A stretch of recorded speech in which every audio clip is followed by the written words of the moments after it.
జీవితంలో కార్యం చేసే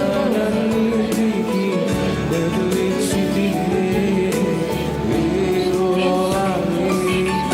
God will supply all our needs.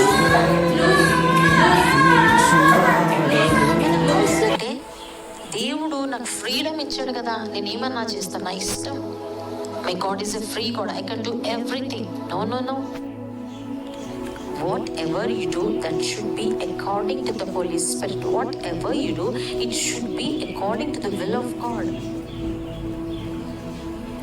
ఎప్పుడైతే నీవు ఏదైనా చేస్తే దేవునికి అనుకూలంగా అది ఉంటుందా? ఏదైనా నువ్వు చేస్తే దేవుని ఆత్మానుసారంగా నేను ఆ కార్యం చేస్తున్నానా అని నువ్వు ప్రశ్న వేసుకుని యూ హ్యావ్ టు ఆస్క్